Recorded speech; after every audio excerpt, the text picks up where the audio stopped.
수업을 시작하도록 하겠습니다. 먼저 지난 시간에 했던 거를 간단하게만 짚고 넘어가 볼게요. 컴퓨터 언어가 진보해 나가는 방향은 결국은 이제 가장 큰 거는 쓰는 사람이 쉽게 여러 가지 자신이 원하는 기능들을 컴퓨터를 통해서 실행할 수 있도록 하는 것이거든요. 근데 그 노선에서 처음에는 기계어가 있었고, 그 다음에 어셈블리 언어가 있었고, 그 다음에 C 언어가 있었고, 그 다음에 C++로 가는데, 우리가 계속 지금 발전의 노선들, C에 비해서 C++가 어떤 걸 더 갖췄느냐를 설명할 때 개발하는 입장에서 훨씬 더 편하게, 그리고 또 쓰는 사람 입장에서 훨씬 더 편하게 하는 노선들을 배워 나가고 있어요. 그래서 첫 번째 봤던 게 여기죠. call by reference가 C에서는 포인터를 선언해야, 그리고 포인터를 아규먼트로 넘겨야 가능했던 구조죠. 베리어블을 넘기면 그냥 call by value가 돼갖고 그냥 카피된 상태이기 때문에 내가 펑션 내에서 조작의 가능성이 사실은 거의 원천 차단되는 상황이었는데, 포인터를 쓰자니 문법이 복잡해지고 좀 짜증이 나더라. 그리고 막 펑션의 헤더를 바꿔야 될 일들이 생기고, 그래서 너무 헤더뿐만 아니라 임플리멘테이션도 바꿔야 될 일들이 생기기 때문에 상당히 번거롭더라 라는 게 고충이었고, 그거를 해결하기 위해서 좀 신기한 종류의 문법을 C++에서 허용했죠. 이게 call by reference의 특이한 종류인데, 자, 펑션 콜을 하는 입장에서도 variable 이름을 그대로 넘기고, 펑션 임플리멘테이션을 하는 입장에서도 variable을 그대로 쓰는데, 펑션 헤더의 파라미터 리스트만 바뀌어요. 뭐가 바뀌었냐면 거기에 앰퍼센드를 붙였단 말이죠. 그래서 쓰는 입장에서도 구현하는 입장에서도 다 똑같이 할 수 있는데, 파라미터 리스트에 앰퍼센드를 붙였다는 이유 하나만으로도 밸류처럼 취급도 되면서 레퍼런스 기능이 같이 있는 그런 재밌는 현상이 벌어져서요. 이 펑션의 파워가 상당히 커지게 됩니다. 레퍼런스를 쓰면. 그래서 이제 포인터 없이도 사실은 C++에서는 레퍼런스를 통해 충분히 외부에 영향을 미치는 펑션을 만들 수 있게 되었다라는 게 중요하고요. 거기다가 이제 레퍼런스를 하게 되면은 call by value 대비 가지게 되는 장점이 메모리를 아낄 수 있다라는 장점이 있어요. 쌍둥이를 하나 더 만들어서 또 다른 메모리 집에다 살게 만들어주지 않아도 그냥 주소만 넘기기 때문에 플러스 알파의 메모리를 쓰지 않는다. 그렇기 때문에 call by value 같이 구현하고 싶을 경우에도 심지어, 그러니까 내가 이 펑션이 외부에 영향을 전혀 안 미치는 경우에도 사실 이제 C++를 배웠다면 call by value를 쓰기보다는 기본적으로 레퍼런스를 쓰되 여기 나온 것처럼 컨스트를 박아 놓으면 이제 펑션 내부에서 조작이 불가능해진다 라는 정도를 알 수가 있겠습니다. 그 다음에는 이제 두 번째 파트, 되게 중요한 파트였는데 앱스트랙션이에요. 앱스트랙션. 구현의 디테일을 몰라도 인터페이스만 알면 유저로서, 개발자로서 전혀 불편함이 없다. 이제 그런 쪽을 계속 서포트를 해주기 위해서 기존의 C에서 도대체 뭐 때문에 불만이 있었냐를 리뷰를 해봤을 때, 비슷한 기능, 지네릭하게 봤을 때는 똑같은 기능인데 베리어블의 타입이 다르다는 이유로 구현을 여러 개를 다시 해야 됐었고, 심지어 펑션의 이름도 다르게 설정해야만 됐었다. 근데 이건 정말 의미가 없는 노가다일 뿐이다 라는 생각이 든 거죠. 그래서 펑션 오버로딩이라는 기능을 C++에서는 추가했습니다. 뭐냐면 파라미터 리스트가 달라도, 파라미터 리스트의 뭐 데이터 타입이나 이런 것들이 달라도 같은 이름을 공유할 수 있게 해주는 거죠. 임플리멘테이션도 약간 다르겠죠. 그럼 이름이 같음에도 불구하고 이 펑션들이 다른 임플리멘테이션이라는 걸 어떻게 구분하냐면, 아까 방금 얘기한 거 똑같이 파라미터 리스트까지 통으로 해석을 하게 되면 분명히 다르거든요. 그래서 파라미터 리스트랑 펑션 네임을 같이 분석하는 메커니즘으로 인해 펑션 이름은 그냥 똑같은 걸 써도 전혀 문제가 없게 되었습니다. 펑션 오버로딩. 근데 여기까지 가도 여전히 불편한 거예요. 이름은 공유하지만 다른 파라미터 리스트를 갖고 비슷한 임플리멘테이션을 여러 개를 해야 되니까 이게 또 여전히 짜증이 나기 때문에 임플리멘테이션조차도 하나로 퉁치기 위해서 이 데이터 타입과 관련된 거를 arbitrary, generic한 아직 정해지지 않은 임의의 타입으로 바꿔버립니다. int도 아니고 float도 아니고 뭐 t나 a나 뭐 아무거나 이름 써서 임의의 타입을 만든 다음에 그 타입을 실제 콜링하는 입장에서 아규먼트로 넣어줘가지고 실현을 시키는 펑션 템플릿이라는 상당히 일반적인 방법을 제공해 주게 되었습니다. 그래서 오버로딩까지는 이제 유저는 간편하지만 임플리멘테이션 한 입장에서는 여전히 불편하고, 근데 템플릿까지 가면 유저도 편하고 임플리멘테이션 한 입장에서도 편하고, 이 템플릿을 콜할 때 이제 중간에 막 유저 입장에서 막 인트니 뭐 플로트니 넣어주는 기능이 중간에 있었잖아요. 막 꺽쇠 해갖고 넣어주면 사실 그것이 유저 입장에서 불편한데, 그거를 오토매틱하게 뒤에 리스트 파라미터를 분석해갖고 알아서 해주는 것까지 파라미터 디덕션이라고 하죠. 그거를 같이 추가해 주니까 이제 양쪽이 정말 다 해피해진 결론이 났습니다. 그 다음이 이제 다이내믹 메모리 어로케이션이고, 그거를 이전 강의 자료를 토대로 다시 해보겠습니다. 우리가 하려다가 못했죠. 시간이 모자라가지고. 자, 일단 C의 다이내믹 메모리 알로케이션까지는 저희가 컴퓨팅 기초에서 다뤘고, 이때 불편했던 사항은 이거예요. 에멀록이라는 함수가 결국 이 모든 걸 하는데, 에멀록이라는 함수가 파라미터로 받는 정보가 힙에 어느 정도 사이즈를 할당할 거냐, 사이즈 정보밖에 안 받거든요.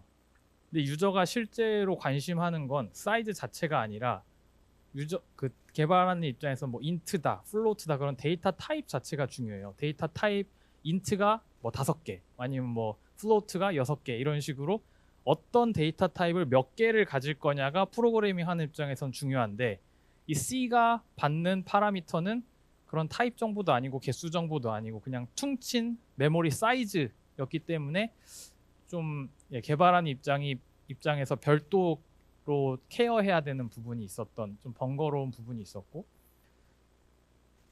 인풋 자체가 사이즈였기 때문에 아웃풋도 데이터 타입을 반환할 수가 없어요. 사이즈는 타입이 하나도 없기 때문에.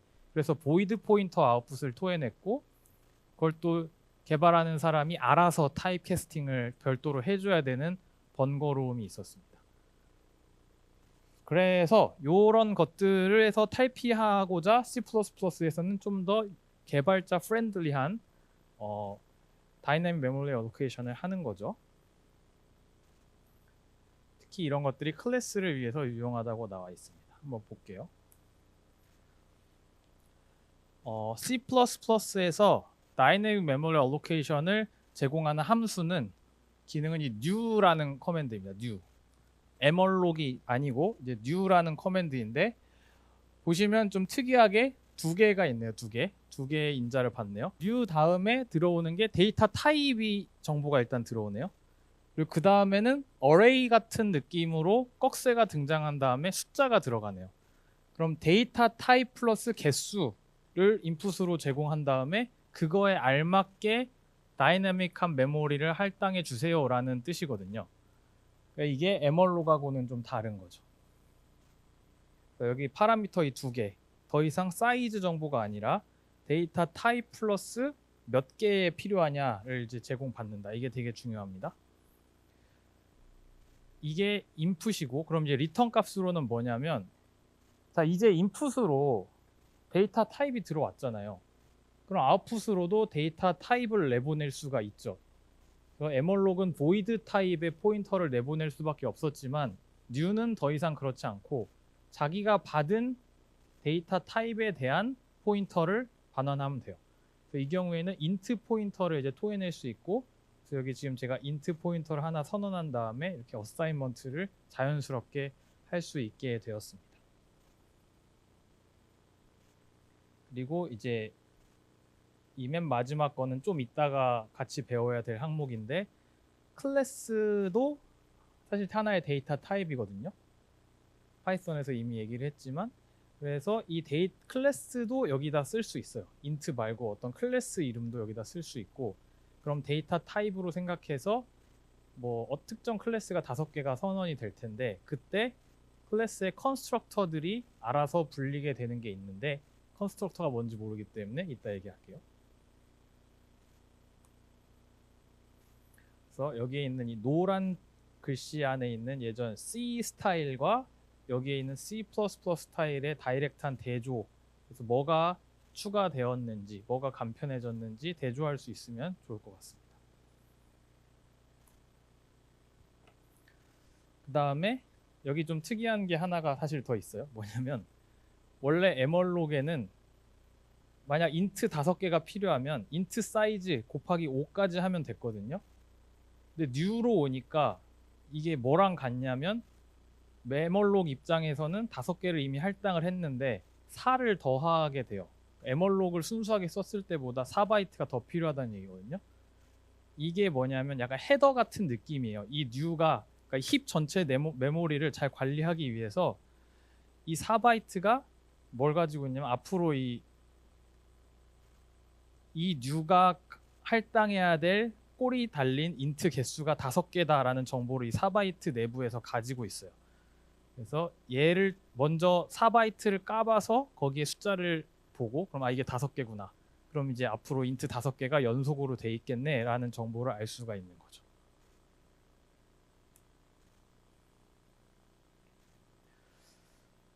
그다음에 에멀록이 이제 페일리어가 났을 때도 체크를 사실 잘 안 해주는데 뉴 같은 경우에는 그냥 좀 더 구현할 때 세심하게 해놨기 때문에 익셉션이라는 걸 이제 저희가 10월 달에 배울 텐데 이제 어떤 오류가 생겼을 때 C++가 자동으로 토해내는 거거든요. 오류가 났을 때 오류라고 알려주는 건 무지하게 중요한 기능이에요. 랭귀지에서. 오류인데 오류가 아닌 척하고 실행을 하면 상당히 문제거든요. 근데 파이썬이 약간 그런 스타일이고 C나 C++는 오류가 나면 제깍제깍 알려주는 걸 특징으로 합니다. 그런데 이제 new를 통해서 뭔가 알로케이션이 잘 안 됐을 때는 bad alloc이라는 exception이 토해내진다. 이 정도만 지금 알아놓으면 될 것 같아요. 근데 exception에 대한 자세한 얘기는 10월 중순 정도에 하게 될 것 같습니다.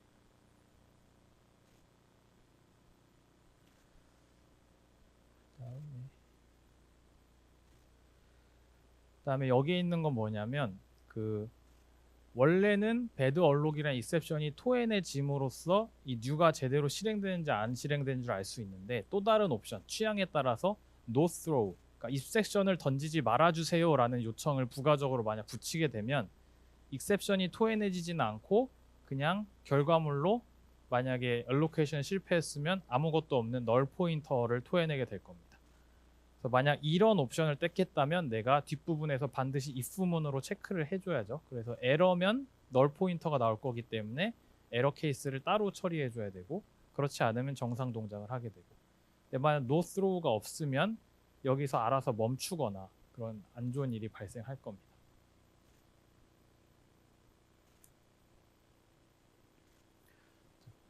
그럼 allocation을 했으면 deallocation을 해야죠. m-alloc에 대응하는 거는 free였어요. free 함수에다 포인터를 넣으면 됐었고 new에 대응하는 거는 delete입니다. delete.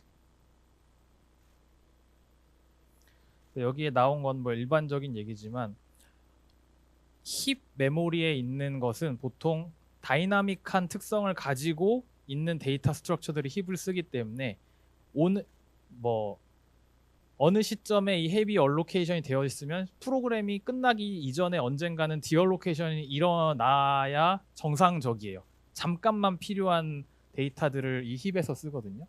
그래서 반드시 디얼로케이션을 해주는 작업이 필요하다. 그렇지 않으면 계속 메모리가 쌓여서 힙이 넘치는 상황이 발생합니다.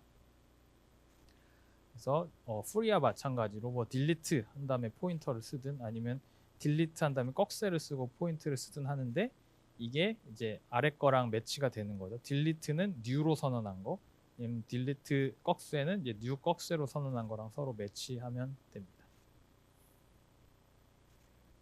근데 뉴로 선언할 때는 사실 뭐 5개면 5개, 6개면 6개 구체적인 숫자를 써서 뉴를 실행하게 되는데 딜리트를 실행할 때 여기 정보가 없거든요. 뭐 5개를 지워라, 6개를 지워라 정보가 없어요. 근데 없어도 알아서 5개, 6개가 잘 지워져요. 왜 그럴까요? 네. 아까 뉴로 할 때 이미 그 사이즈 정보를 초기 4바이트에다가 저장을 해놓고 있었기 때문에 딜리트 꺽쇠 안에다가 정보를 안 줘도 처음 4바이트를 까보면 알 수 있어요. 몇 개 지워야 되는지. 파라미터를 설정할 필요가 없다. 이것도 프로그래밍을 간편하게 하기 위한 이제 깨알 같은 최적화를 했다고 볼 수 있겠죠. 보통 선언할 때는 내가 몇 개를 선언하고 싶은지 알고 선언을 하지만 지우는 입장에서는 내가 몇 개를 선언했는지 까먹을 확률이 아주 다분한데 이제 그런 경우에 넌 몰라도 돼 하고 이제 사이즈 정보를 안 줘도 된다는 거죠. 그리고 여기에 뭐 그냥 예외 케이스, 만약에 딜리트 하는데 널 포인터를 갖고 딜리트를 하면 뭐 에러가 나오고 그런 거 하기보다는 그냥 아무 일도 안 일어난다. 이 정도로 이해해 주시면 되겠습니다. 그리고 이 맨 마지막 거는 또 클래스에 대한 어디셔널 오퍼레이션인데 클래스를 만드는 함수가 컨스트럭터라는 함수고 클래스가 사라지게 만드는 함수가 디스트럭터라는 함수예요. 그거 좀 이따 얘기할 텐데 new를 선언할 때는 클래스에 대해서 컨스트럭터가 불리면서 클래스가 만들어지는 거고 클래스에 대해서 delete를 실행할 때는 디스트럭터가 실행하면서 클래스를 이제 없애주는 작업이 자동으로 실행된다. 그 정도만 알아주시고 좀 이따 더 얘기하겠습니다.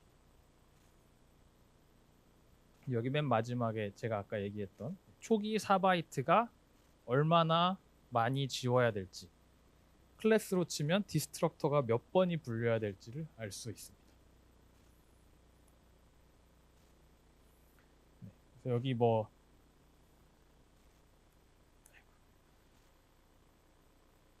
여기 이제 이런 예시들이 있죠. 지금 보통 우리가 C에서 array를 선언하면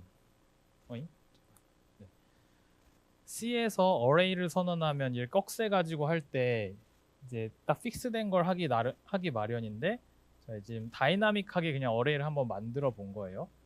그래서 지금 이 꺽쇠 안에 특정한 숫자가 원래는 들어가요. array를 선언할 때는 숫자 자체가 들어가는 거죠. 근데 지금 여기 보면은 꺽쇠 안에 variable이 들어갔어요. array를 몇 개짜리를 선언할지 알 수가 없다는 뜻이죠. 컴파일 타임엔 절대 알 수가 없어요. 그러니까 스택을 쓰면 안 돼요. 얼마나 쓸지 모르기 때문에. 지금 보면 이 앞에서 유저 IO 작업에 의해서 Cin으로 I를 받도록 돼 있거든요. 그러니까 런타임에서야 내가 몇 사이즈가 얼마인지 알 수가 있게 된단 말이에요. 이런 경우에 무조건 힙을 써야죠. 스택을 쓸 수가 없어요. 고정적이지 않기 때문에. 그래서 I를 입력을 받으면 그거에 맞춰서 10개면 10개, 20개면 20개, 그때그때 다르게 다이나믹하게 알로케이션을 해줄 것이다. 그래서 new로 만들어줬고 지금 보면 여기 옵션을 no throw라고 돼 있네요. 그러니까 exception을 throw 하지 마세요 라는 얘기를 했고 이런 옵션을 썼기 때문에 뒤에서 반드시 해줘야 되는 게 아웃풋 포인터가 null인지 아닌지를 체크해서 null이면 뭔가 에러 메시지를 클릭해주고 null이 아니면 이제 다른 유의미한 동작을 하게 되는 것이고요. null이 아닐 경우에 반드시 해야 되는 건 어디선가 delete가 불려야 된다. 그래서 페어링이 딱 돼야 돼요. new가 있으면 delete가 있어야 된다. 그 정도까지는 해야 되고 이때 제일 마지막에 지금 delete가 콜이 된 것을 볼 수가 있고 이때 다시 한번 얘기를 하자면 i라는 베리어블을 여기서는 입력하지 않아도 된다. 초기 4바이트에 이미 있기 때문에 입력하지 않아도 됩니다. 네, 그래서 서머리를 할 수 있게 되었네요. new 에멀록 대비 new랑 new 꺽쇠로 가면서 우리는 데이터 타입 정보를 입력할 수 있게 되었고 그 타입의 개수 정보를 입력하게 되면서 개발자 입장에서 좀 더 직관적인 프로그래밍을 할 수 있게 되었어요. 그래서 너무너무 좋고 그 다음에 에러 핸들링도 적절하게 해준다. 그래서 잘 됐는지 안 됐는지 알 수 있다. 근데 그게 싫으면 이제 no throw를 옵션을 붙여서 프로그래머가 직접 커스터마이징 할 수도 있다. new와 new에 대응하는 게 delete인데 delete는 new가 한번 불릴 때마다 반드시 이제 매치 시켜주는 거는 에멀록 풀이랑 마찬가지로 관심을 좀 해줘야 되고 중요한 거는 꺽쇠 속에 숫자를 안 써도 된다. 근데 그게 초기 4바이트에 이미 사이즈 정보가 있기 때문이다 정도를 알아주시면 되겠습니다. 자, 그럼 방금 얘기를 하고 싶었지만 못했던 클래스를 지금 해보도록 하겠습니다. 클래스가 사실 뭐 엄청 새로운 건 아니고 이미 파이썬 할 때 개념적인 얘기는 다 끝냈죠. 오브젝트 오리엔티드 프로그래밍도 뭐 다 이미 파이썬에서 하긴 한 건데 C++에서 이제 어떤 식으로 제공을 해주는지 한번 보도록 하겠습니다. 일단 C랑 C++를 이제 비교해요. 지금 C에서 C++로 갈 때 가장 주요한 변화 중에 하나가 사실 클래스를 도입했다는 거예요. C에는 클래스가 없습니다. 그래서 C를 배울 때 오브젝트 오리엔티드 프로그래밍을 다루지 않아요. 근데 C++로 가면 항상 오브젝트 오리엔티드 프로그래밍이 같이 묶여요. 왜 그러냐면 C++의 주요한 업데이트가 클래스이기 때문입니다. 자, 근데 C에서 좀 유사한 자매품을 제공은 해줘요. 좀 성능이 활용도가 좀 떨어지긴 하지만 그게 뭐냐면 스트럭처입니다. C의 마지막에 다루는 게 스트럭처인데, 자, 스트럭처가 가지고 있는 건 그냥 임의의 베리어블들을 유저가 마음대로 그냥 붙여가지고 걔네들을 그룹 지어가지고 새로운 데이터 타입처럼 쓸 수 있게 만드는 기능이 스트럭처였어요. 근데 이게 클래스 대비 가지고 있지 않은 주요한 게 뭐냐면 스트럭처는 절대 펑션을 포함할 수가 없습니다. 그래서 어떤 구조체에 주된 두 가지 특성이 있거든요. 구조체를 선언하면 그 안에는 스토리지가 있어요. 그러니까 베리어블들이 있고 또 하나는 비헤이비어들이 있어요. 펑션들이 있는데 스토리지는 펑션이 완전 삭제된 그냥 스토리지만 있는 기능 구조체인 거고, 구조체라고 부르지도 않아요. 이런 건 그냥 스트럭처이다. 그런데 클래스로 가면서 스토리지 플러스 비헤이비어 두 개가 같이 엮여서 베리어블들과 펑션들이 함께 구조체 안에 들어갈 수 있게 되었다. 그다음 플러스 저희가 오브젝트 오리엔티드 프로그래밍 할 때 다뤘지만 인헤리턴스라는 기능이 있어서 스트럭처에는 그런 막 상속하는 개념 자체가 없어요. 근데 클래스에서는 상속이라는 개념이 있어서 복잡한 프로그램을 상당히 구조적으로 짤 수 있는 서포트를 해주게 됩니다. 그 다음에 다양한 인터페이스들을 제공을 해서 앱스트랙션을 하기 상당히 괜찮게 이제 디자인이 되어 있습니다. 마지막에 보시면, 그래서 클래스로 만약 오브젝트를 만들어서 메모리가 딱 점유하게 되면 그 메모리 안에서 있는 것들이 결코 심플한 베리어블들만 있는 것이 아니라 이제 오브젝트가 아까 말한 구조체, 객체입니다. 객체고 객체는 오퍼레이션들이 추가되어 있다라는 얘기를 하고 있습니다. 방금 얘기했던 게 그냥 여기에 있는 그림 하나로 끝나는 거죠. 오브젝트 안에는 데이터, 스토리지에 해당하는 것들도 있고 메소드, 펑션 혹은 오퍼레이션 혹은 비헤이비어 뭐 다 비슷한 종류의 얘기예요. 그런 것들을 다 포함해서 캡슐로 감싸고 있는 상당히 괜찮은 앱스트럭션 매개체가 됩니다. 이 비헤이비어 쪽이 상당히 사실 중요할 수 있는데, 왜냐하면 펑션이 들어간다는 건 앱스트랙션이 무조건 있다는 얘기예요. 펑션의 이름과 파라미터 그 헤더 쪽만 봐도 이 펑션이 무슨 기능을 하는지 알려주잖아요. 하지만 그 임플리멘테이션 디테일은 사실 관심이 없는 거죠, 유저 입장에서. 근데 그런 거를 포함하고 있기 때문에 이제 오브젝트가 메소드를 포함한다, 이 얘기는 얘가 앱스트랙션을 상당히 신경 쓰고 있다라는 얘기로도 번역할 수가 있겠습니다. 그다음에 여기 나온 두 블랙 포인트는 저번에 했던 얘기지만 그냥 반복하는 거예요. 클래스를 처음에 정의하면 그 클래스는 청사진, 블루프린트고 아직 실체는 없는 상상 속의 설계도라고 볼 수 있고요. 여기에 좀 특별한 단어가 써 있죠. 오브젝트는 런타임 밸류입니다. 런타임 밸류. 실제 실행을 하는 가운데 실체가 생기는 거예요. 실체가. 건물 설계도에 따른 건물 자체가 생기는 것이죠. 다른 말로 말하면 인스턴스라고도 얘기하고 오브젝트라고도 얘기하고, 얘네들은 실제 메모리를 점유하고 있는 실체가 있는 존재들이에요. 클래스는 그런 게 아니라 앞으로 뭔가 일어날 거다, 이런 식으로 일어나야 된다, 그런 조망을 나타내는 정도인 것이고. 그래서 여기에 C 스타일의 이제 단어들로 표현을 하자면 클래스는 데이터 타입과 같아요. 이제 클래스는 int, float, 뭐 캐릭터 이런 데이터 타입과 같아요. 근데 데이터 타입은 아직 메모리를 점유한 실체가 아니죠. 그런데 얘네가 실체가 될 때는 결국 베리어블을 선언할 때 실체가 생겨요. int 타입의 베리어블 a라는 걸 선언하면 갑자기 그 a라는 이름의 그 베리어블이 메모리를 점유하게 되는 것처럼 클래스는 데이터 타입처럼 그냥 무형의 상황 존재인데 실제 오브젝트 이름을 딱 붙여서 선언을 하면 걔가 메모리를 점유하고 쓴다. 그래서 타입과 베리어블 간의 관계가 클래스와 클래스 오브젝트 간의 관계랑 사실은 비슷합니다. 네, 그래서 지금 여기에 제가 예시들을 좀 달아 놓았네요. 이게 뭘 표현하는 거냐면 삼각형을 표현하고 싶은 거예요. 삼각형. 삼각형을 표현할 때는 세 변으로 이루어져 있잖아요. 그래서 세 변을 이제 나타내는 정도의 아주 간단한 구조체인데 한 뭐 10초만 보세요. 이 C 스타일로 할 때랑 C++ 스타일을 할 때랑 차이 정도인데 일단 이 코드를 눈에 익히시고 설명을 해보겠습니다. 자, 눈에 익히셨으면 일단 이 위쪽에 있는 게 C 스타일이고 C 스타일로 만약 변이 3개인 삼각형을 정의한다.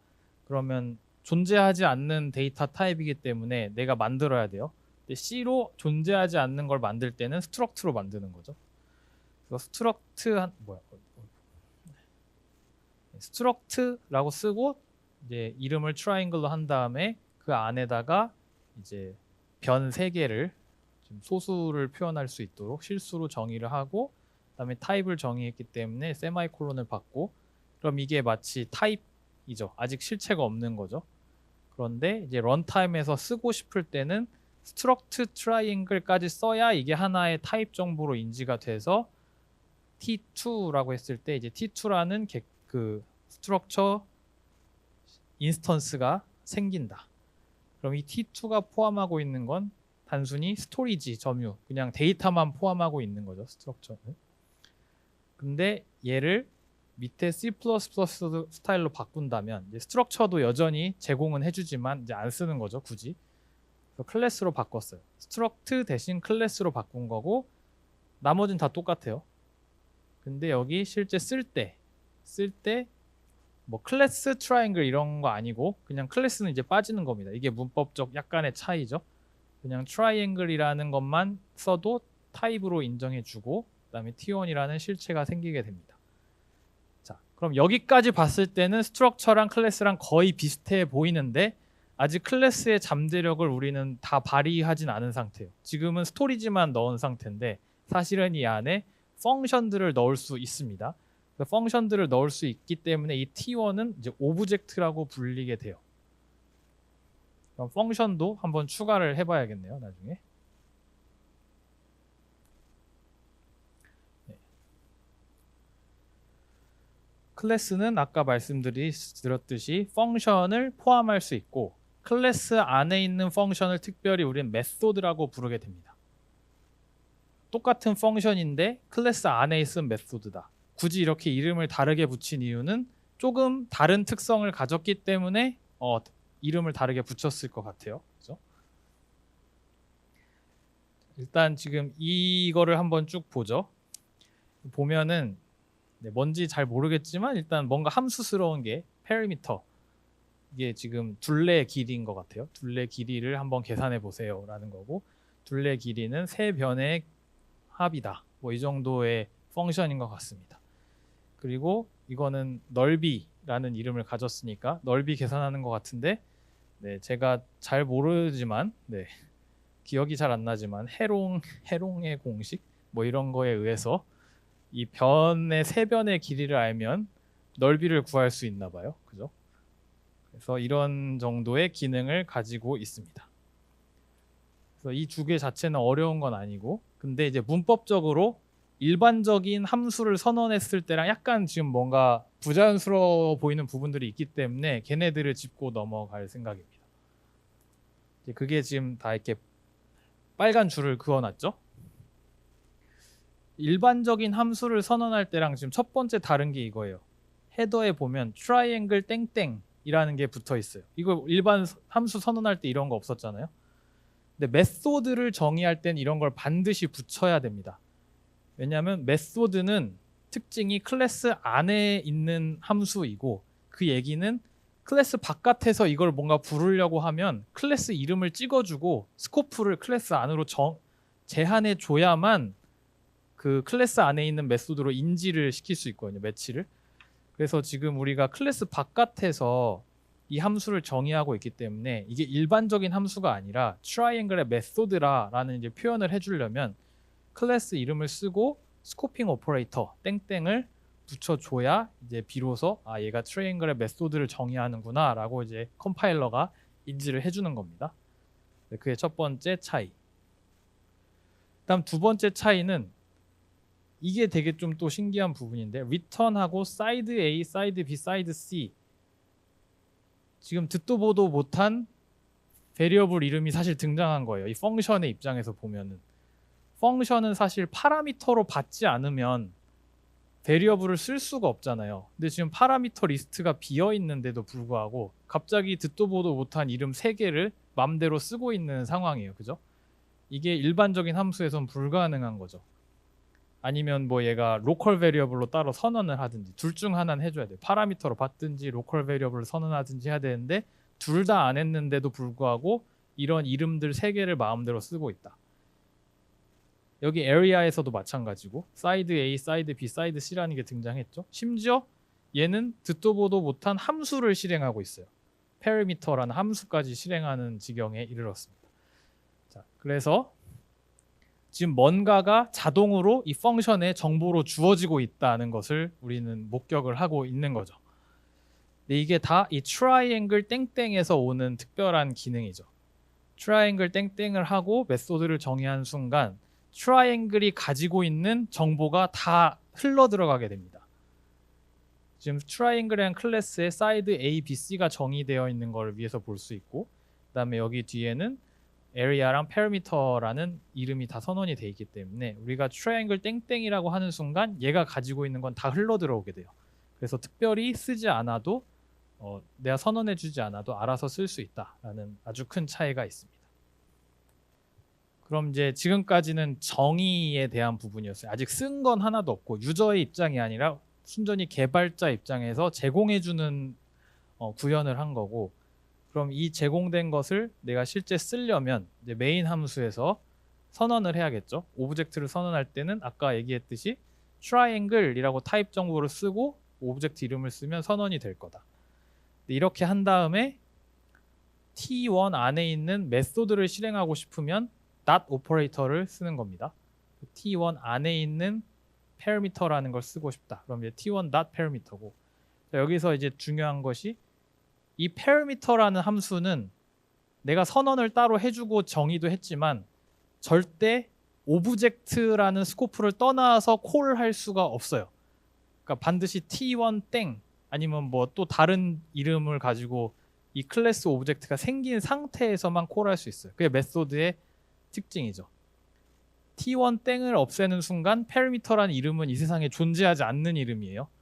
특정 구조체 안으로 들어가야만 볼 수 있는 이름이다.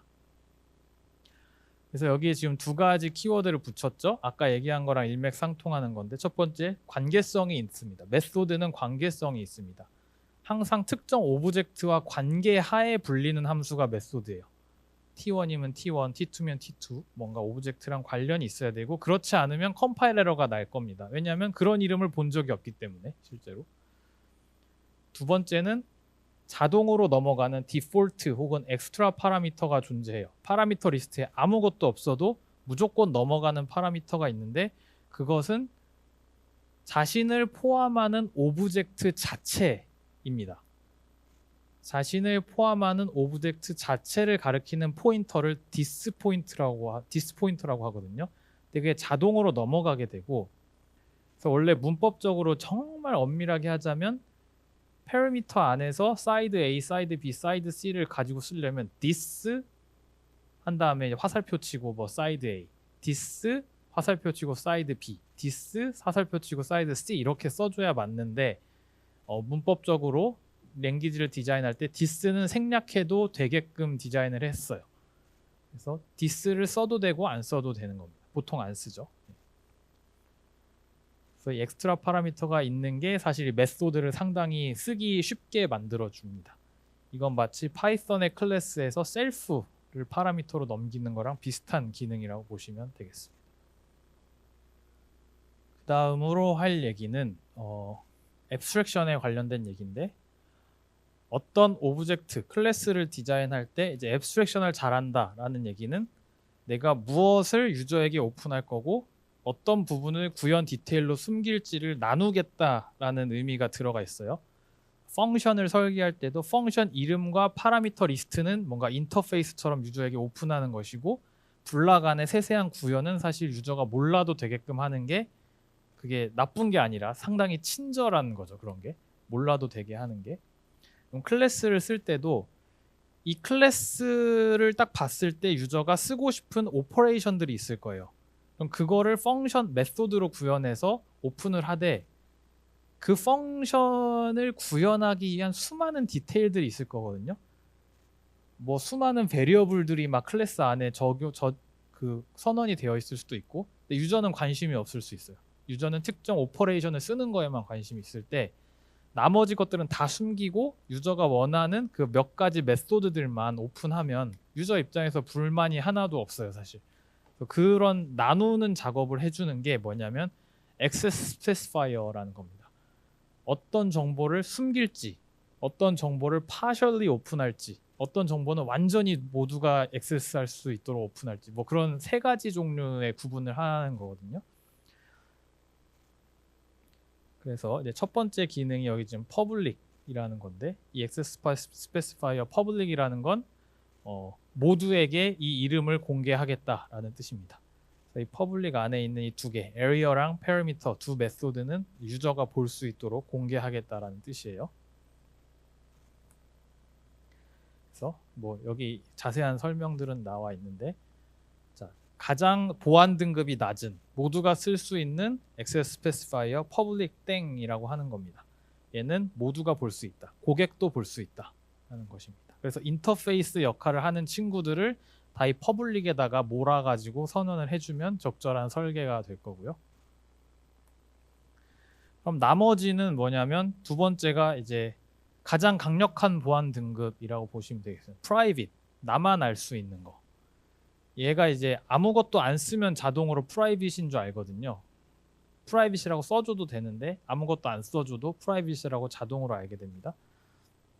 그래서 얘 같은 경우에는 언제 액세스할 수 있냐면, 이 클래스 안에서 정의된 메소드들만 이 프라이빗 멤버들에 접근할 수가 있어요. 그래서 결국 이 얘기죠. 트라이앵글 땡땡이 들어간 그 스코프 안에서만 얘들을 볼 수가 있고, 바깥에서 직접 얘네들을 콜할 수가 없어요. 예를 들면 내가 t1.sidea라고 하면 몰라. 그런 이름을 찾을 수가 없어요, 외부에서는. 근데 t1.parameter라고 선언했는데 이 parameter가 내부에서 side A, side B를 쓴다? 그건 돼요. 그래서 유저가 다이렉트하게 못 써요. 그러니까 유저는 side A, side B, side C가 있는지 몰라요. 유저가 아는 건 그냥 parameter라고 실행하면 뭔지 모르지만, 어떻게 하는지 모르지만 둘레 길이를 주겠지, 그 정도만 알 수 있는 거예요.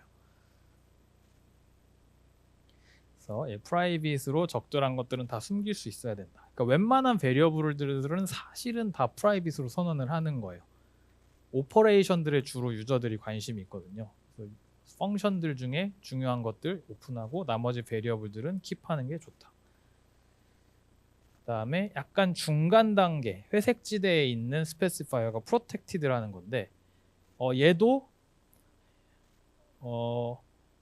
얘도 여전히 이제 프라이빗이랑 비슷하게 외부에서 볼 수는 없는데, 어디서만 직접적으로 볼 수 있냐면, 나중에 상속을 하게 되면 나의 자녀 클래스들 있잖아요. 자녀 클래스들에서는 이 베리어블들을 직접 볼 수가 있어요. 프라이빗은 자녀 클래스에게도 숨기는 거고, 부모들만의 비밀이 있는 거고, 자녀들에게는 상속을 하겠다. 그런 건 이제 프로텍티드로 하게 되는 거죠.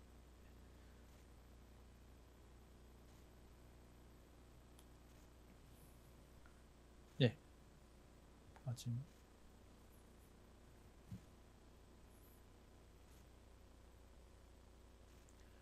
장승희 학생이 메서드를 정의할 때 프로토타입으로밖에 안 되나요? 그렇지 않죠. 자, 지금 이 부분을 보시고 이제 말씀하시는 거죠. 여기에 클래스 안에 프로토타입으로 선언이 되어 있잖아요. 그죠? 이거를 강제하는 게 아니라 자, C를 돌이켜 보자는 거죠. C를 돌이켜 봤을 때 우리는 펑션을 선언할 때 처음 펑션을 딱 선언할 때 정의 자체를 다 해도 돼요. 그런데 우리가 선택적으로 프로토타입만 위에다 선언하고 뒤에다가 구현을 따로 붙여도 돼요. 이건 오히려 C가 제공하는 플러스 알파의 기능인 거죠. 파이썬에서는 안 돼요, 그게. 왜냐하면 파이썬은 순차적으로 컴파일하고 실행까지 해야 되기 때문에 처음 이 함수를 봤는데 이 함수를 실행할 수 있는 정보까지 다 제공하고 있지 않으면 사실 실행을 할 수가 없잖아요. 그래서 파이썬은 함수를 정의를 앞에다 다 막 덩어리를 해놔야지 밑에서 쓸 수가 있어요. 근데 C는 프로토타입만 안에다 선언하고 막 그 다음에 콜을 막 해요. 콜을 여러 번 하는데 상관없어요.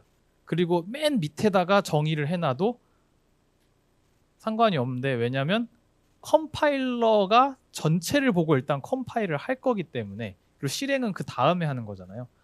그래서 프로토타입만 앞에 있으면 사실 컴파일하는 데 문제가 없어요. 밑에 구현이 따로 있어도 상관이 없는 컴파일할 때는. C++도 마찬가지인 거죠.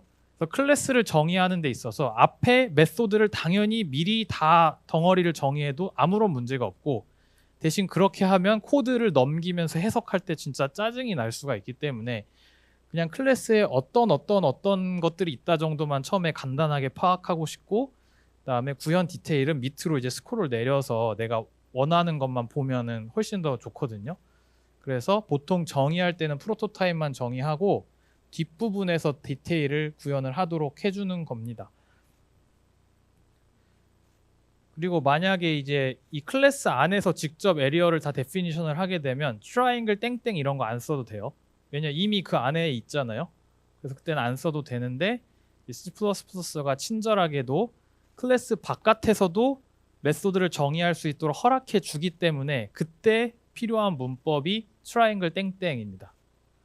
클래스 바깥으로 나왔기 때문에 다시 얘로 들어가게 해줘야 되는 거죠.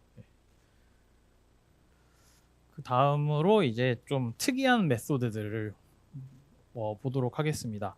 첫 번째 볼 것은 컨스트럭터. 아까 얘기했지만 클래스가 이 세상에 존재하게 될 때 딱 어떤 이름을 가지고 오브젝트로 메모리에 잡히게 될 때 자동으로 실행되는 메소드가 컨스트럭터예요. 이게 뭐랑 똑같냐면 파이썬의 클래스에서 init 함수랑 사실 똑같은 겁니다. 자동으로 이 세상에 태어나게 만들 때 어떤 특성을 부여하게 해주는 역할이라고 보시면 되겠습니다. 그래서 얘는 무조건 클래스 오브젝트가 생길 때 자동으로 콜을 하게 됩니다. 내가 특별히 이렇게 콜링을 해서 콜되는 게 아니라 그냥 선언만 해주면 알아서 실행되는 자동적으로 실행되는 함수라고 보시면 되겠고 얘도 그냥 일반 함수처럼 뭐 파라미터도 가질 수 있고 파라미터를 안 가질 수도 있고 마음대로 하시면 돼요. 대신 클래스랑 이름이 똑같아요. 컨스트럭터는 클래스 자체랑 이름을 똑같도록 이제 선언을 해주는 것이고 당연히 아까 얘기했듯이 클래스 내부에서 직접 선언해도 아무런 문제가 없습니다. 지금 클래스 바깥에서 선언을 했기 때문에 트라이앵글 땡땡이라고 붙이고 트라이앵글이라는 이름을 따로 선언을 해준 것이고 네.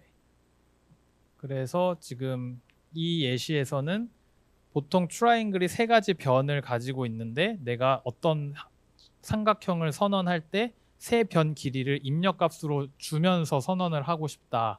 그러면은 이제 A, B, C라는 입력값을 받아서 실제 자신의 애트리뷰트에다가 이니셜라이즈 해주는 그런 기능을 여기서 제공하고 있죠. 자, 그럼 두 번째로 중요한 것은 무엇이냐면 컨스트럭터는 리턴을 하지 않습니다. 리턴을 하지 않습니다. 외부에다 어떤 값을 제공해주는 목적이 전혀 없어요. 컨스트럭터는 그냥 이 클래스를 만드는 것이 목적이기 때문에 내부 변수들을 초기화하거나 내부에서 약간의 동작을 하는 것이 목표이기 때문에 외부에다가 어떤 아웃풋을 토해낼 의도가 없습니다. 그래서 보통 함수를 선언할 때 분명히 맨 앞에다가 어떤 뭔가를 붙여야 되잖아, 원래 타입 정보를. 그게 리턴 타입이잖아요. 근데 컨스트럭터는 그런 게 없는 특이한 함수예요. 아까 여기 뭐 패러미터만 해도 앞에 아웃풋 값으로 리턴으로 더블로 하겠다. 그리고 뭐 에리아도 리턴으로 더블로 하겠다. 이런 리턴 타입을 선언하게 돼 있는데 컨스트럭터만 그런 게 없어요. 이게 문법 에러가 아니고 그냥 원래 의도가 리턴 타입이 없는 게 의도입니다.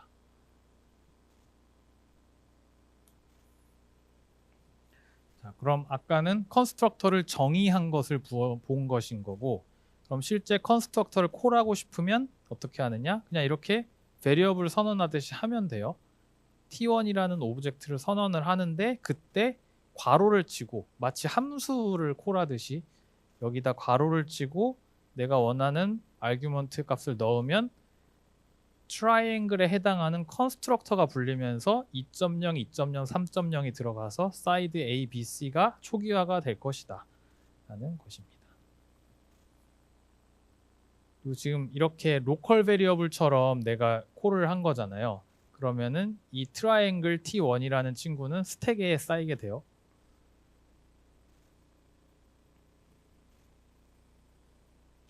자, 그 다음에 얘는 같은 트라이앵글을 선언하는데 좀 다른 방식으로 했네요. 그러니까 위에 거는 그냥 베리어블 선언하듯이 한 거고 밑에 거는 new라는 걸 써가지고 다이나믹한 메모리에다 쓰겠다라고 지금 선언을 하고 있죠.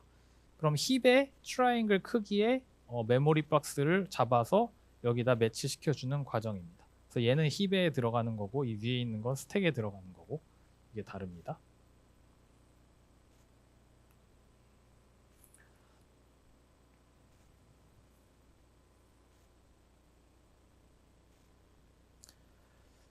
자, 그리고 네 여기 있는 건 좀 스타일상의 문제인데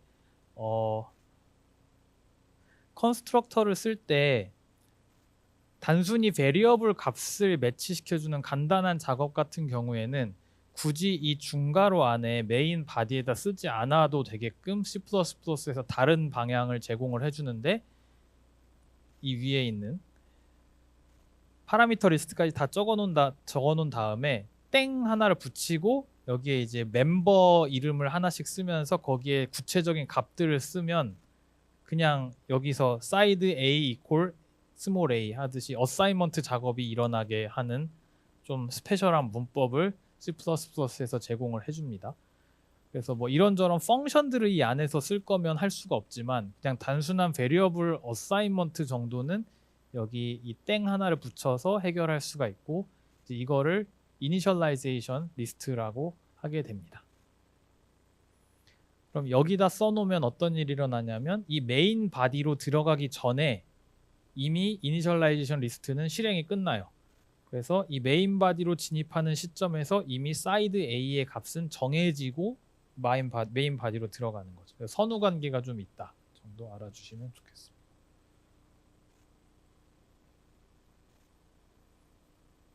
그리고 이 문법을 보면 그 variable 안에다 넣는데 이제 괄호를 쳤잖아요. 근데 이런 방식이 사실은 클래스 컨스트럭터 부르는 거랑 동일한 방식이거든요. 그래서 지금은 사이드 A가 variable이기 때문에 그냥 단순 어사이먼트가 일어났지만 만약에 이 트라이앵글이 다른 클래스를 포함하고 있어요. 그럼 그 클래스 이름을 넣고 이렇게 괄호를 쳐서 하면 그 클래스에 해당하는 컨스트럭터가 불릴 거예요. 베리어블일 때는 단순 어사이먼트가 되지만 이 안에 클래스 이름을 넣으면 이 클래스에 해당하는 컨스트럭터가 불릴 거다 또 알아주시면 좋겠습니다. 사실 이니셜라이제이션 리스트가 나중에 인헤리턴스 가면서 부모 자녀 개념이 나오면서 상당히 유용하게 쓰이게 돼요. 내 부모에 대한 컨스트럭터를 여기서 잘 콜을 해줄 수가 있거든요.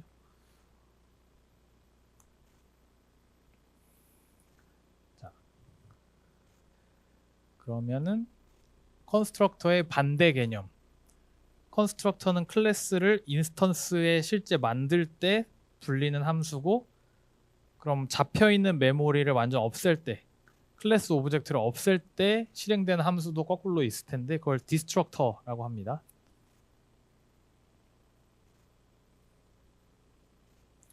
그래서 이 오브젝트가 점유하고 있는 메모리를 비우고 싶을 때, 그럴 때 이제 자동적으로 디스트럭터라는 친구가 불리게 됩니다.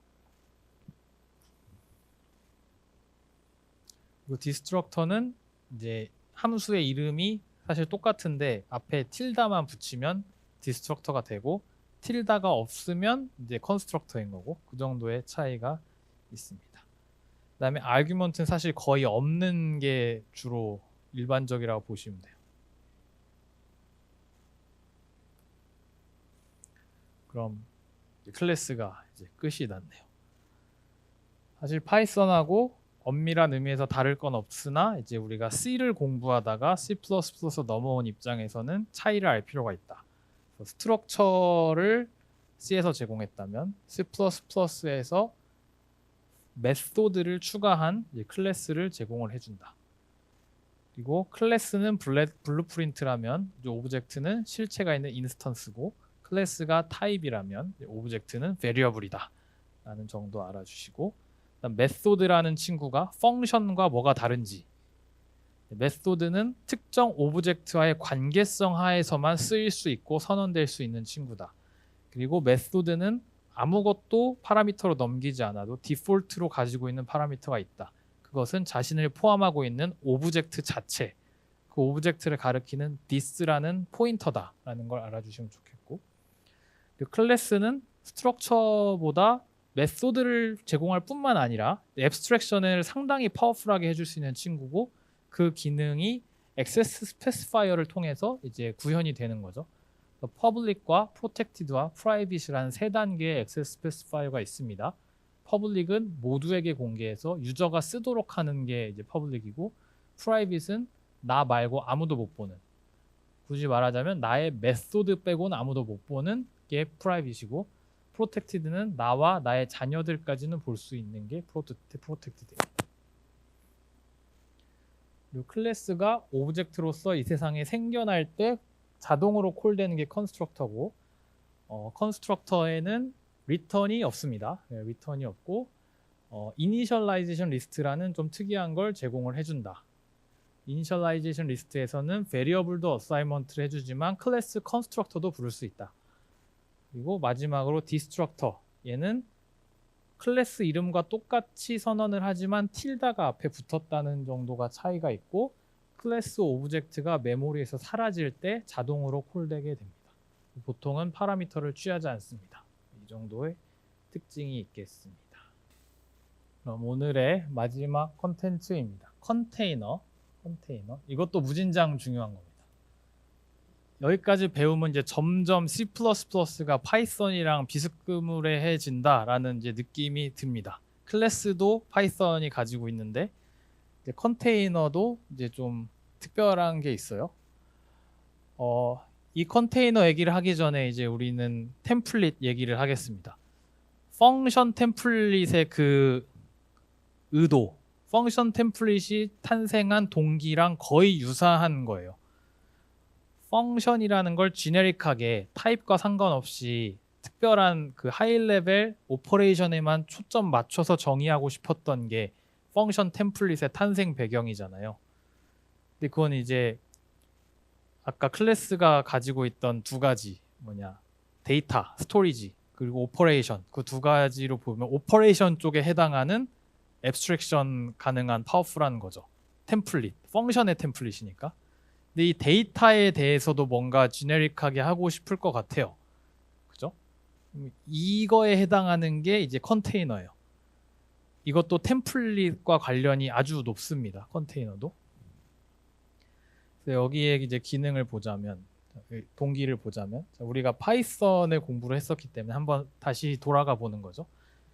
파이썬에서 데이터 구조를 배웠어요. 데이터 구조할 때 리스트도 있고, 셋도 있고, 튜플도 있고, 딕셔너리도 있고, 뭐 큐, 스택, 트리, 그래프 등등 엄청나게 많이 배웠는데, 이제 얘네들은 어떤 특성에 의해서 이 이름들이 정해지냐, 얘네들이 어떤 방식으로 데이터를 조직하느냐가 얘네들의 특성이었어요. 예를 들면 뭐 순서에 맞춰서 나열을 한다든지, 아니면 뭐 링크를 맺는다든지, 아니면 랭크를 맺는 방식도 바이너리로 이렇게 레프트 라이트로 흩을 건지, 아니면 모두가 커넥티드를 할 건지, 아니면 뭐 사이클을 허용할 건지, 뭔가 이 데이터들 간의 관계성을 가지고 이 데이터 구조의 이름이 나오는 거거든요.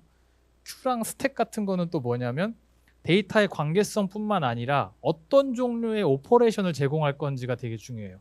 first in, first out이라는 그 구조. 그래서 inQ랑 deQ라는 메소드만 갖고 이제 지지고 볶고 할 수 있으면 Q인 거고, 스택은 last in, first out 뭐 이런 특성들을 가지고 데이터 구조의 이름들이 정해지는 겁니다. 그런데 여기에 빠져 있는 게 뭐냐면 데이터 타입은 여기서 사실 완전히 배제돼 있죠.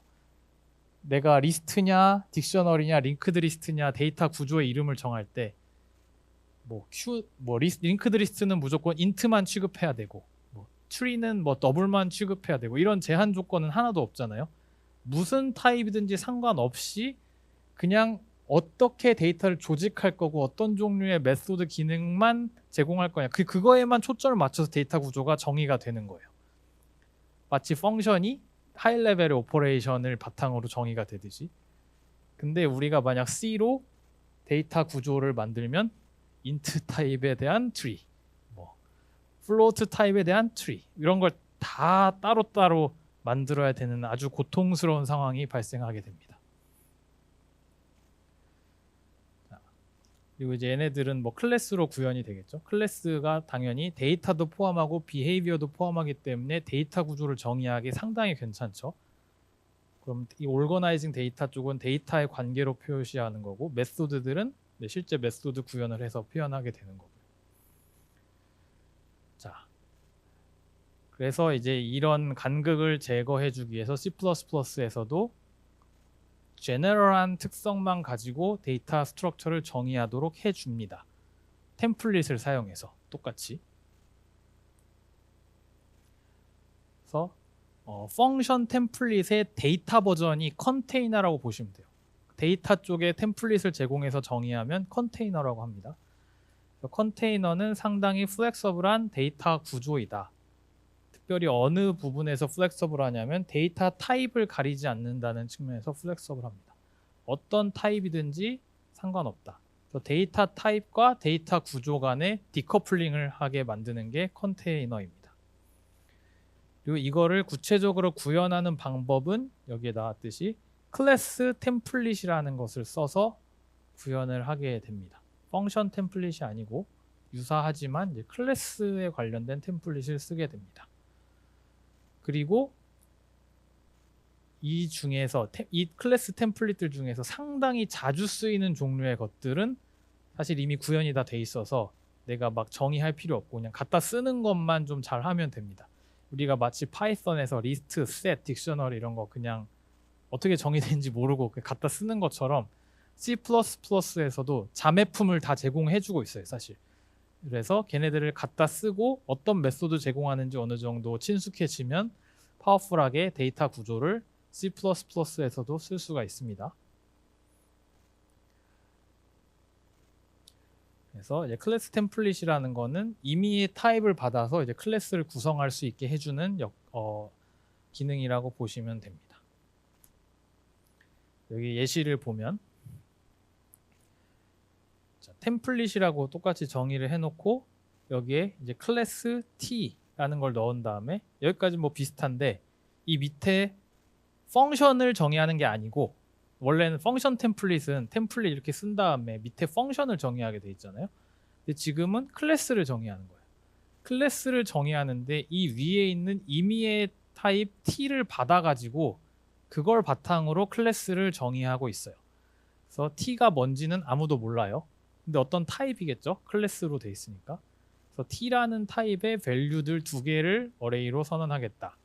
그 다음에 또 myPair라는 컨스트럭터를 지금 여기다 정의를 하고 있는데 컨스트럭터를 만들 때 이 뭔지 모르겠는 T라는 타입의 아규먼트 두 개를 받아가지고 여기에 있는 멤버 두 개에다가 어사인먼트를 하겠다. 지금 이 정도 지금 정의를 하고 있습니다. 이렇게 하면 이런 걸 클래스 템플릿이라고 하는 거예요. 사실 어렵진 않아요. 펑션 데피니션 말고 클래스 데피니션 위에다가 템플릿이라고 하고 임의의 타입 T를 넣어주면 되는 겁니다. 이 템플릿은 언제 리얼라이제이션이 되냐면 펑션 템플릿과 마찬가지로 실제 불릴 때 리얼라이제이션이 되고, 지금 여기서 보면 자, myPair라는 클래스를 만들고 싶은데 이제 템플릿이기 때문에 어떤 타입으로 만들지 이 t에 해당하는 실체를 써줘야 돼요. 그래서 꺽쇠 안에다가 나의 t는 int야 라고 알려주고, 그러한 종류로 생성된 클래스, 실제 클래스, 그러니까 클래스 템플릿은 아직 실제 클래스조차도 아니에요. 근데 int까지 써놓으면 이제 비로소 하나의 클래스가 생긴 거고, 그 클래스에 해당하는 myObject라는 오브젝트를 만들 거다. 근데 이때 파라미터로 아규먼트로 이 두 개를 넘길 거다 이런 거고, 이 뒤에 있는 거는 아니야, 내 클래스는 int가 아니라 더블이야. 그래서 클래스 하나가 더 생긴 거예요 이때는. 그래서 또 다른 클래스에 해당하는 오브젝트가 여기서 생기, myFloat라는 오브젝트가 생기고, 이때 두 개의 아규먼트를 넣겠다. 그래서 지금 하나의 클래스 템플릿에서 두 개의 클래스가 나왔어요. 지금 청사진이 두 개의 서로 다른 청사진이 나오게 된 거예요. 지금 클래스 오브젝트가 두 개 나왔다고 하지 않았어요. 클래스 자체가 두 개가 나온 거예요. 청사진에 대한 청사진 같은 느낌이 되는 거죠, 클래스 템플릿은. 그래서 여기에 지금 이 코드를 한번 쭉 보시면 아까 제가 언급했던 myPair, 그냥 두 개의 페어를 나타내고 싶은 상당히 일반적인 클래스라고 보시면 돼요. 두 개의 밸류를 나타내고 싶다. 그래서 t라는 타입의 밸류 a랑 b를 가지고 뭐 아규먼트 두 개를 가지고 매칭시키는 컨스트럭터를 정의하고, 그 뒤에는 getMax, 뭐 대충 보면은 뭔 기능인지 알겠죠. 둘 중에 큰 값 토해내는 건데, 이때 아웃풋 밸류가 타입이 t겠죠. 뭔지 모르겠지만 t 이렇게 정의를 해놓으면 되고, 그래서 얘는 지금 메소드 두 개가 있고 멤버도 두 개가 있습니다. 그렇게 해놓은 다음에 이 getMax에 대한 것을 정의를 해야겠네요. 여기 프로토타입만 써놨으니까. 근데 C++에서 그거를 클래스 바깥에서도 정의할 수 있도록 제공해 주는 거고, 이때는 템플릿을 써줘야 t라는 걸 쓸 수가 있겠죠. 원래는 이런 거 안 써도 그냥 땡땡만 치면 할 수 있었는데, 지금 우리가 클래스 템플릿을 썼고 그 템플릿의 메소드를 정의하고 있기 때문에 메소드 정의할 때도 이렇게 템플릿을 써줘야 말이 됩니다. 그래서 이 빨간 글씨를 앞에 잘 입력을 해주신 다음에 땡땡을 치면 사실 이게 펑션 템플릿이 된 거예요. 클래스 템플릿에 있는 메소드를 정의할 때는 펑션 템플릿으로 정의를 해야 됩니다. 그렇게 해서 지금 여기 메인 함수에서는 실체화를 시켰는데 int로 시켰네요. int로 실체화를 시켜서 myObject라는 클래스를 만드는 순간 어떤 일이 발생하냐면 자동적으로 이 펑션 템플릿도 실체화가 돼요. 어떤 버전으로? int 버전으로. 그래서 내가 따로 이 펑션 템플릿을 실체화를 시킬 필요가 없어요. 클래스만 실체화를 시켜주면 얘는 알아서 되는 거다.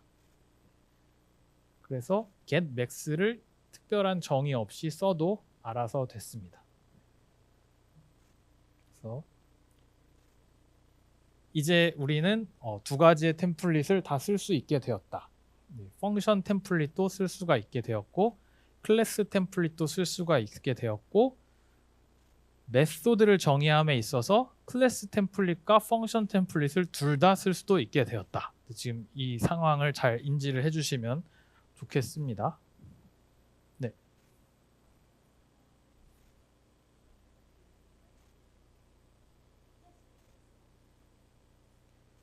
이 myObject는 오브젝트죠.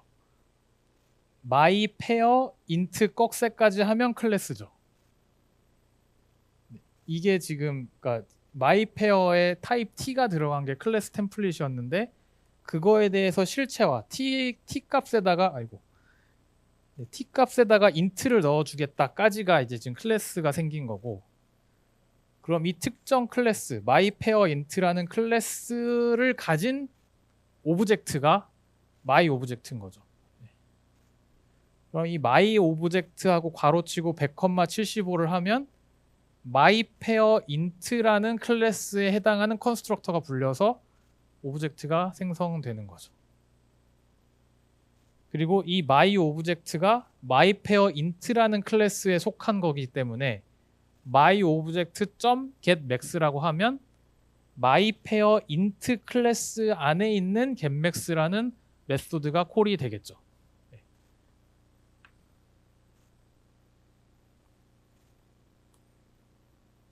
그래서 우리에게는 이런 유즈풀한 컨테이너들이 여러 개가 있다 정도를 말씀드리겠습니다. 파이썬에서 이미 우리가 리스트, 셋, 딕셔너리, 디큐 다 썼는데 C++에서도 그거에 상응하는 컨테이너들을 다 제공을 해주기 때문에 우리가 컨테이너가 뭔지 배웠으면 이제 그 다음부터는 컨테이너들을 잘 쓰시면 됩니다.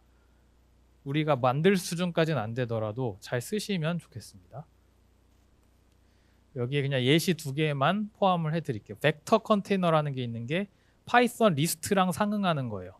어레이랑 리스트 사이에는 상당히 큰 간격이 있는데 리스트는 다이나믹해서 뭐 어펜드도 했다가 딜리트도 했다가 맘대로 막 할 수 있잖아요. 어레이는 픽스된 거고. 그래서 벡터랑 어레이의 차이가 딱 그거예요. 다이나믹하게 막 사이즈를 왔다 갔다 할 수 있다라는 게 아주 좋은 거고, 다이나믹할 뿐만 아니라 이제 메소드들을 이제 콜할 수 있죠. 어레이는 단순한 데이터 자체이기 때문에 걔한테 메소드도 없고 그냥 걔는 데이터 자체잖아요. 근데 벡터는 클래스이기 때문에 데이터를 포함을 해주지만 메소드들을 통해서 그 데이터들을 또 자유자재로 조작할 수도 있는 되게 파워풀한 구조입니다. 그래서 여기 뭐 푸시 프론트 뭐 등등등 유용한 메소드들을 제가 써놨고, 그다음 이니셜라이제이션 하는 방법들을 여기다 써놨는데 다 지금 이게 템플릿이기 때문에, 컨테이너는 템플릿이기 때문에 내가 인트 타입의 벡터를 하고 싶다, 뭐 더블 타입의 벡터를 하고 싶다, 이런 걸 꺽쇠로 이렇게 정의를 해줘야 되고, 이 뒤에서도 뭐 다양한 방법의 이니셜라이제이션 방법들을 제가 써놨으니까 이거는 가장 좋은 것은 직접 코드에다 선언해가지고 써보는 거를 추천을 드리고요. 그래서 이게 지금 제가 예시 코드로 해놓은 건데 제가 이걸 직접 해줄 수는 없고 한번 써보시기 바랍니다. 써보신 다음에 어레이랑 벡터 사이의 차이가 뭔지 한번 체험해 볼 수가 있을 텐데, 이 의도는 이거예요. 벡터는 다이나믹하고, 다이나믹하면 분명히 뉴나 뭐 이런 걸 통해서 선언하게 될 거예요. 그죠? 그럼 힙을 쓰게 되는 거예요. 힙을. 벡터를 로컬 베리어블로 선언을 하더라도 그 벡터 이름 자체는 스택에 있지만 그 벡터가 포인터를 통해서 실제 앙꼬들은 다 힙에 존재하게 될 거예요. 근데 일반 스태틱한 어레이는 선언을 하면 전체 컨텐츠들이 스택 안에 위치하게 되는 거고, 그래서 벡터와 어레이가 다른 메모리 공간을 쓰고 있다. 그거를 알아주시면 좋겠고, 실제 확인도 한번 해보세요. 여기에 지금 예제 코드를 직접 돌려보시길 바라고요. 그 다음에 더블리 링크드 리스트도 제공해 줍니다. C++에서 이건 리스트 컨테이너고 그냥 비슷한 얘기들이기 때문에 생략을 하도록 하겠습니다. 이것도 한번 다 선언을 해서 써보시기를 바랍니다. 그럼 이제 마지막 끝낼 때가 되었어요. 자, 펑션 템플릿과 좀 다른 클래스 템플릿이라는 게 있었고, 그것까지 다 합쳐지면 이제 우리는 비로소 지네릭한 데이터 스트럭처를 C++로 구현하고 이해할 수 있는 사람이 된 겁니다. 그리고 가장 많이 쓰이는 게 파이썬 리스트에 해당하는 벡터다. 그 다음에 더블리 링크드 리스트에 해당하는 리스트다. 그 정도 알아주시면 좋겠습니다. 네. 그럼 오늘 강의는 여기까지 하고, 저희가 목요일에 추석이잖아요. 추석에 강의가 여기서는 없어요. 제가 이제 영상으로 제공을 해드릴 거고, 컨텐츠는 이겁니다. 저희가 이제 컨테이너까지 했다면 파이썬으로 할 수 있는 거의 모든 거를 C++도 할 수 있는 기반이 갖춰진 거예요. 그럼 우리가 파이썬으로 컴퓨팅 기초에서 했던 게 뭐냐면 그래프를 구현했어요. 그죠? 그래프를 구현해서 breadth first search 뭐 이런 거를 했었는데, 자, 이제 우리가 컨테이너까지 배웠기 때문에 그걸 C++도 할 수가 있어요. 그래서 다음 목요일에 할 것은 그래프에 있는 서치 알고리즘들을 C++로 구현하는 겁니다. 근데 그거를 영상으로 제공을 하니까 꼭 보시고 출석 체크도 영상으로 될 거니까 제때 해주시기 바랍니다. 네. 그 다음에 이제 화요일이 또 휴일이에요. 그죠? 또 휴일이어서 개천절에 여기서 수업을 하지 않습니다. 그래서 최대한 또 영상으로 때울 수 있도록 최선을 다해 보겠습니다. 그럼 그때 또 공지를 올릴 테니까 잘 봐주시고, 네. 혹시 뭐 질문 있으신 분들은 하시면 되고, 네. 수업은 여기까지 하도록 하겠습니다. 수고 많으셨습니다.